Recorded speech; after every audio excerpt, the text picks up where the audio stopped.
Every year in our town there's a race. But it's not just any race. In this race, anything goes. And the winner gets to have their deepest, darkest desire fulfilled. You'd like someone dead? They'll hand you the gun or do it for you. Want $1 million? It's in your bank account before you even get home. Not only that, but during the race, all bets are off. Within the confines of the racetrack, anything and everything becomes legal. Whatever it takes to win. Competitors aren't allowed to bring any weapons with them, but if you manage to kill someone on the racetrack to get ahead, you'll never be held accountable. It's considered part of the risks for the incredible rewards. And so, year after year, people sign their lives away to take part. Sometimes literally. This year, I was one of those people. My family is small. Just myself, my younger sister, and our mother. She's been raising us alone since our father died of cancer when I was only 5 years old. My sister was too young to remember it, but I remember watching him fade away and die before our eyes. Now our mother is sick too, and she needs a heart transplant. Of all things. I sometimes wonder if we're cursed. Of course, you can't just come by a free heart, and that's why I signed up for this race. If I could win, I could get my mother to the top of the transplant list. I could save her. I could save both myself and my sister the pain of having to watch another parent die. I didn't care about the free-for-all that many people use the race as an excuse for. I just wanted to win and get that heart. I just wanted to save my mother and be the hero. How stupid I was. The competitors gathered at the starting line the morning of the race. Like previous years, there was close to perhaps 100 runners or more. It was like those marathons you see on TV where a giant group of people move en masse, like a giant wave of ants moving to devour a carcass. Only these people were even deadlier.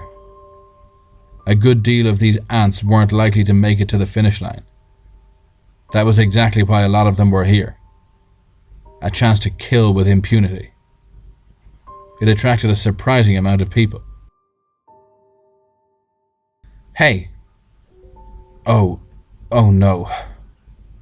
Hey. It was my friend Joe. My heart dropped. Why was he here? You're racing this year too, huh? He asked. I pointed to the race number displayed on my chest and shrugged. Me too, he laughed and slapped me on the shoulder. So what's your deepest, darkest desire? What's big enough to get you out here with all these crazies? A heart transplant for my mother, I replied. Joe nodded and mouthed, "Ah," like it all made sense. You? Perhaps not as dire or noble as your cause, but money, he shrugged. Joe also had a younger sister, and although our family was very far from well off, Joe's family seemed to struggle even harder. He came to school without lunch more often than he did. He'd been wearing the same shoes for the last 2 years now, and I'm pretty sure that he was using the same school bag he'd gotten in the 2nd grade. His family certainly would benefit from the money. There was no denying that. Competitors, to your starting positions. An announcement blared across the track from the speakers set up either side of the road. The course changed every year. This year it would be taking them through the mountains, down past the local river, around the school and finally ending at one of the biggest parks in town. It wasn't a terribly long race, all things considered. But you tell that to 100 people trying to kill each other for that grand prize. Good luck, eh? Joe smiled again. How could he be so happy? He was surrounded by people who for the next hour or so would be trying to kill him. May the best man win. Yeah, I smiled meekly. If life worked that way, we wouldn't be in this predicament in the first place. The starting gun went off, and like murderous lemmings the crowd of racers surged forth. I wasn't even 10 meters down the track when already I had to jump over fallen bodies and dodge projectiles coming my way. I've seen the race enough times to know how it begins every year. It's always the same. A rush of bodies, the initial thrill of the chance to kill. A good number of people go down, and for them the race is over before it even began. Ambulances and cleanup crews stood nearby, ready to pick up the pieces once the rush was over. My plan was simple. Stick to the back of the pack initially, let the lead runners pick each other off. Maintain a good pace, and as the finish line drew closer, I'd make my move. Whatever that move needed to be. In the week leading up to the race, I questioned myself often over whether I could do it. Could I kill a person? If it was for my mother, for my sister, could I kill another human being? What if it was just me and one other person drawing in on the finish line? Would I be able to take that person's life with my own hands in order to save my mother's? Honestly, I didn't know. I wanted to believe that I couldn't, but who really knows what dark, horrible acts a person can commit in the heat of the moment? Phew, that was close. It was Joe. He kept a steady pace beside me as we followed the violent stampede up the mountain. Bodies continued to drop like flies. I jumped over a man with his skull crushed in. A bloody rock lay beside him, discarded like he was. I remembered him from the front of the pack. That's why you never started at the front. Few spectators lined the mountain road. Most of them would be waiting near the finish line, where all the real action was. Nobody cared about the insignificant ants who died early on. It was the furious battles near the finish line that people camped out for days to secure their spot for. That was what the crowd really wanted. Blood. Not just any blood, but the kind of blood that could only be spilled by those on the verge of having their biggest wish granted, or about to have it taken away. So, your parents agreed to you doing this? I asked Joe, as we reached the top of the mountain. It gave us a view of the race ahead. There were probably 20, maybe 30 runners ahead of us. A few bodies lay by the side of the road. Not the biggest starting race massacre ever, but it still wasn't pretty. The lead was about 300 meters down the road. A physically imposing man with something large in his hand. Probably the rock that had taken down at least a few of the bloodied bodies lying nearby. They don't know I'm here, Joe replied, leaping over a hand grasping for his ankle. They don't know. Nope, Joe smiled, as though it was all a big game. Although they probably do now. Are you crazy? Maybe. Did you ask your mother first? Well, not in so many words. No. It was true. I mentioned the race to her, but never specifically said I was taking part. But I think she knew deep down that was why I brought it up anyway. And she never objected. That was permission enough for me. Look out! Joe grabbed my shirt and yanked me back. Something whizzed by my head and landed by the side of the road. A knife?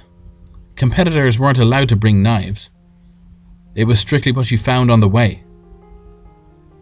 A woman coming down the track behind us spotted the knife and slowed down to pick it up. She turned to us and smiled. It was a feral smile, like a starved animal about to take down its first prey in weeks. It was also the last smile that would ever touch her lips. Mere moments after she picked up the knife, a rifle sounded and the woman's head split open. The knife hit the ground, followed by her crumpled body. The sound of a taser drew my attention from the sight before me. One of the few spectators on the mounted descent was twitching as he hit the ground.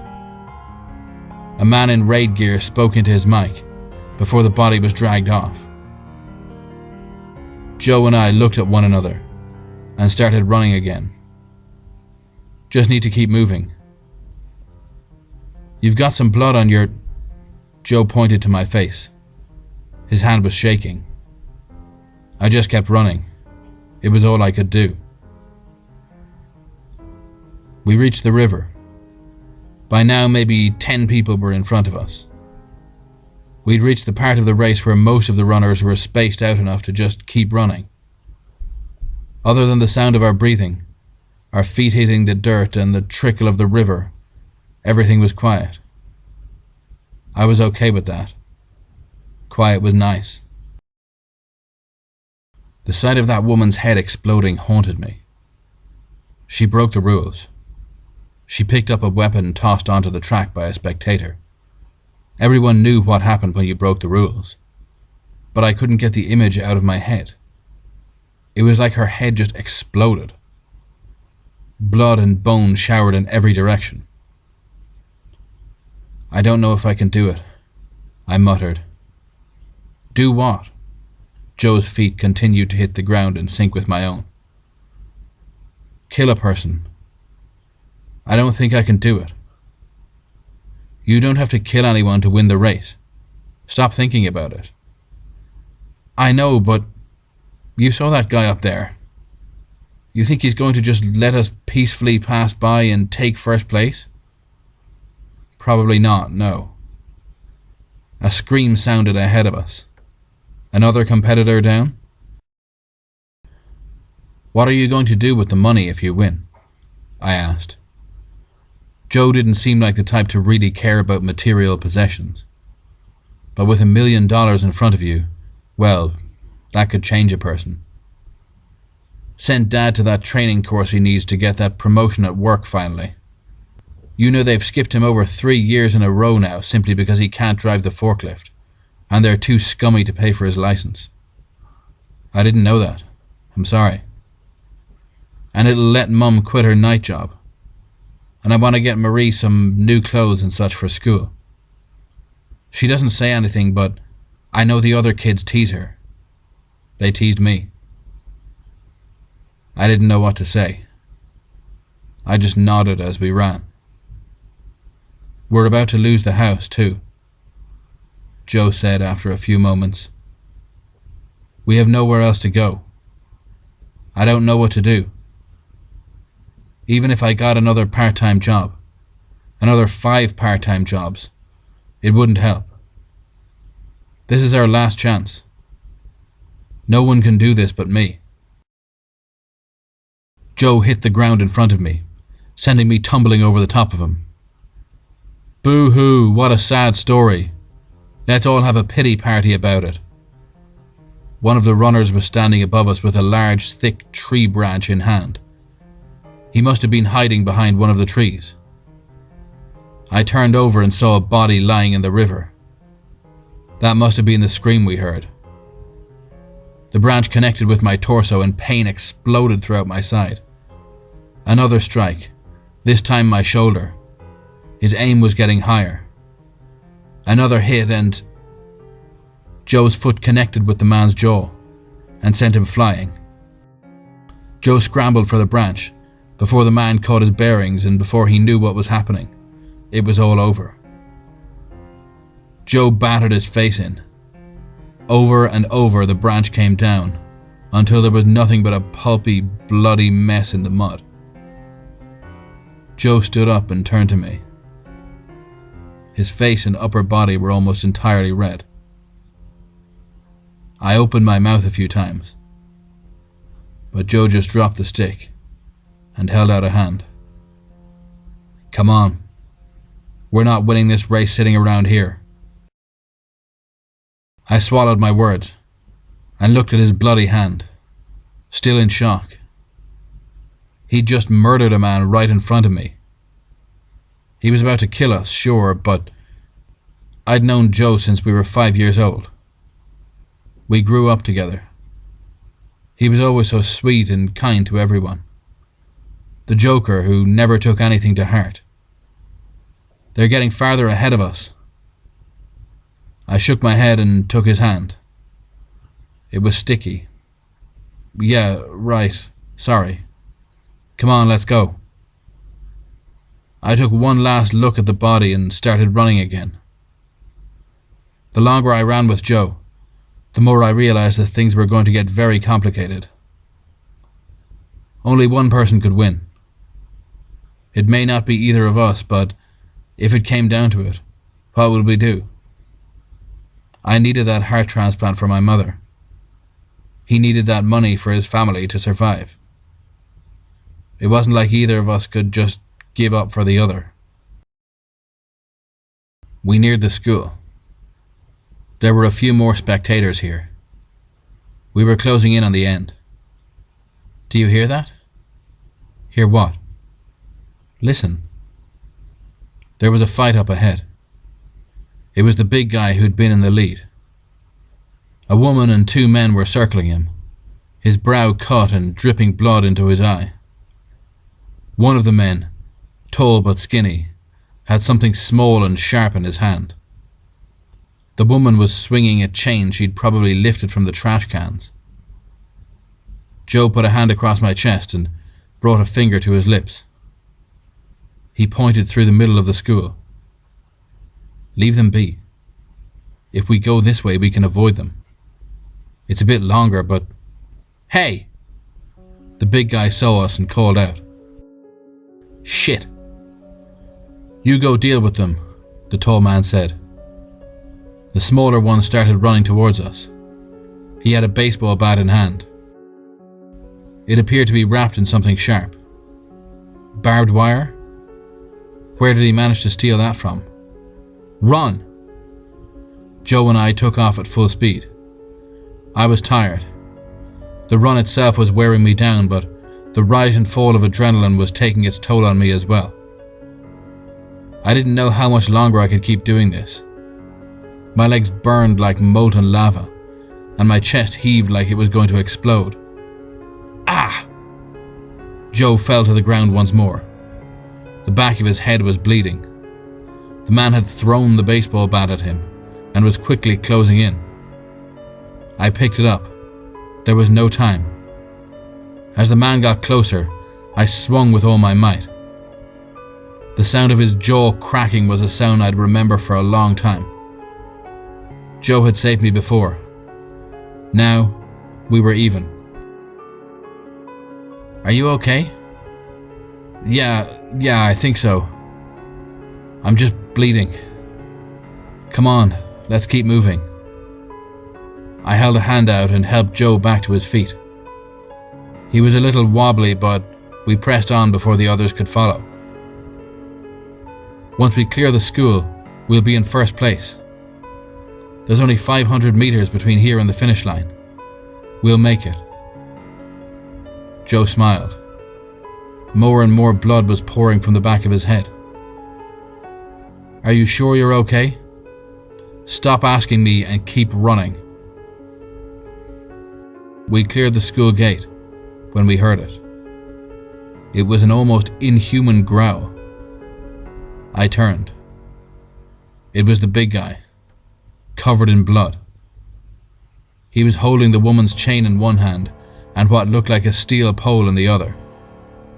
He hurled it towards us and was moving before it even hit the ground. The finish line was straight ahead, the park at the end of the street. Spectators lined the road and wild cheers went up.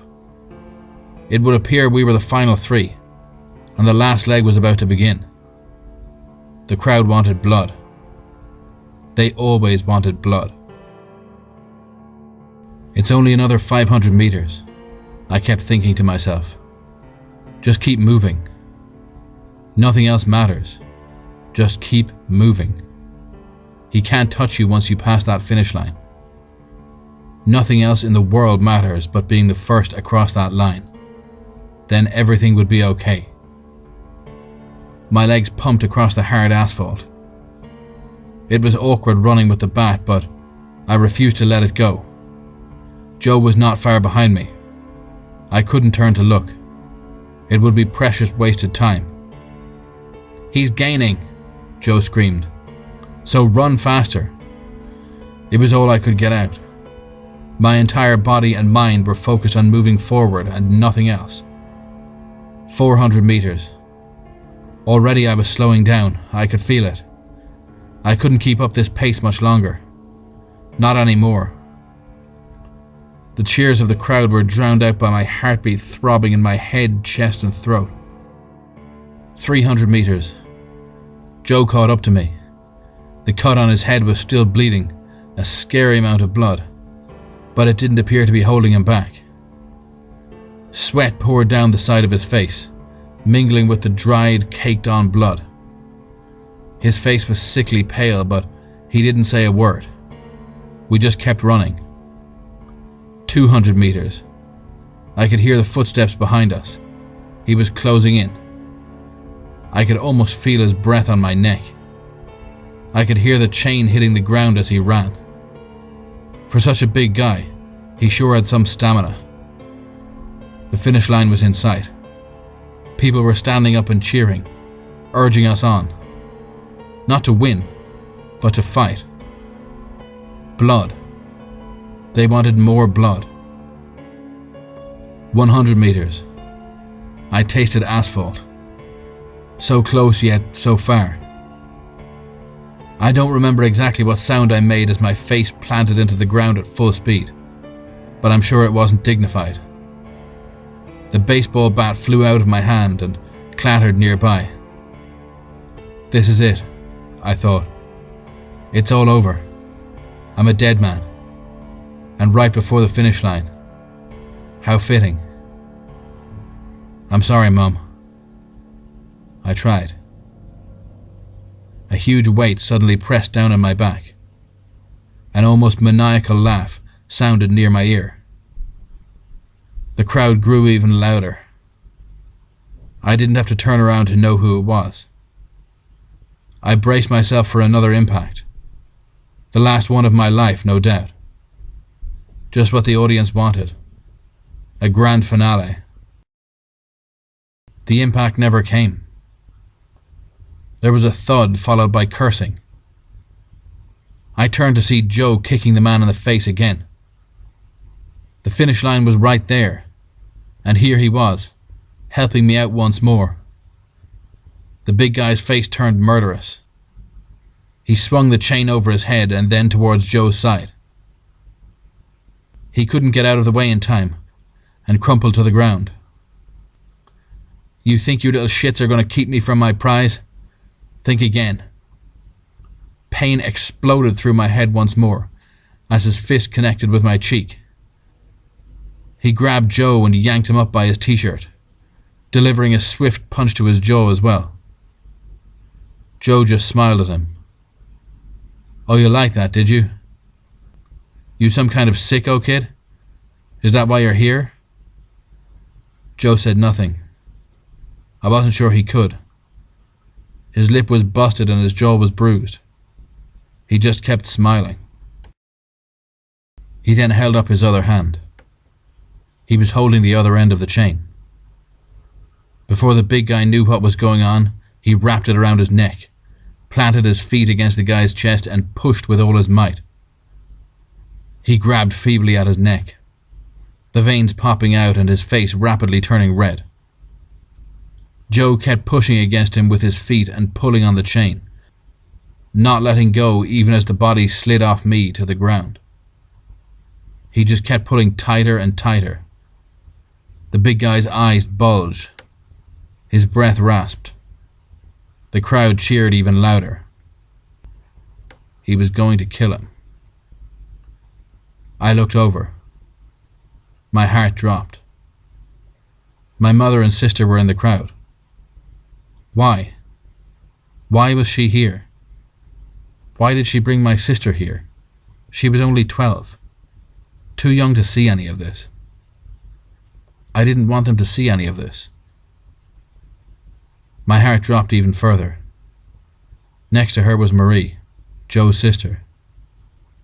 His parents were nowhere in sight, presumably at work. "Joe!" I called out, but my voice refused to work. My throat was so dry I could barely swallow. My head was spinning. I got up to my hands and knees and tried again. "Joe!" The big guy had stopped moving. Joe kept pulling the chain like his life depended on it. "Joe!" I put a hand on the back of his leg. He looked down at me, eyes full of fear and confusion and adrenaline. He was like an animal cornered with nowhere to go. He looked awful. "Joe, you can let go now. He's not breathing." Joe turned back to the man, and after a few more moments, he dropped the chain. He fell to his knees beside me.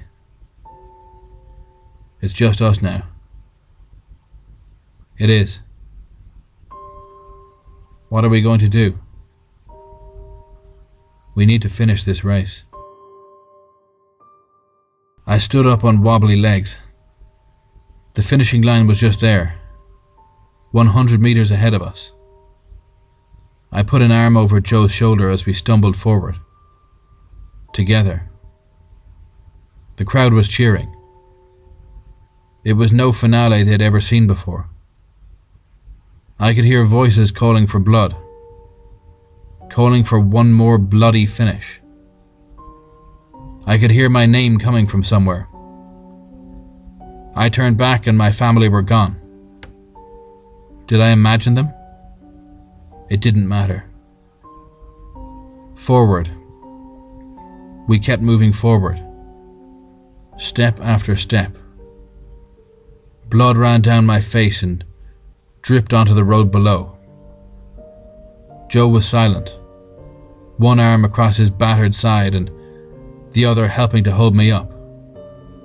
What a sight we must have been. We reached the finish line and stopped. We made it. One of us was about to win. And that's when it hit me again. One of us. Only one person could win. Joe smiled again. "Hell of a race, huh?" "Hell of a race," I agreed. "This is it." "Yup." A silence fell between us as the crowd got even louder. I could hear one of the race commentators blaring over the loudspeakers, but I had no idea what he was saying. "I've been doing a lot of thinking," Joe began.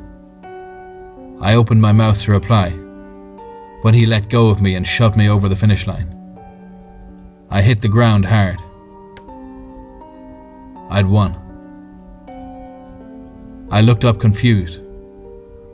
Joe was still smiling, but it no longer reached his eyes. "Your mother needs that heart. I can't keep that from her. She was one of the few people who was kind to me growing up, you know. She never said a word, but she always gave us extra food when we came over to play, or tucked a few bills into her pocket when we weren't looking." I didn't know what to say. Tears filled my eyes. I was so confused. I took out an insurance policy before the race, just in case. He gave a small laugh. Even if I didn't win, well, I wanted to make sure that my family would be okay. This is the only way both of us win. Watch out for my sister for me, will you? And give your mother my regards. Her pain is going to be over very soon. He looked around, as though for the last time. "It's so cold," he whispered. It was the last thing he ever said. Everything afterwards was a blur. Ambulance officers rushed towards Joe while I was picked up and put on a stretcher myself. The race organisers were congratulating me at the same time medics were plugging a drip into my veins. They told me later I was suffering from blood loss and heat exhaustion. They were amazed I made it to the finish line at all. My mother got her heart transplant. Turned out the big guy was a perfect match. Joe's family also got their money. Unbeknownst to them, he'd taken out a life insurance policy on his own life before the race. A sort of backup measure in case he didn't win. Joe bled to death from his wounds. He was dead before they reached the hospital. I never got the chance to say goodbye to him, to say thank you. Because of Joe, my mother is still alive. Because of Joe, I'm still alive. Marie got her new clothes and books for school. She hasn't been the same since the day of that race, though. She doesn't speak very much, and just spends all her time running.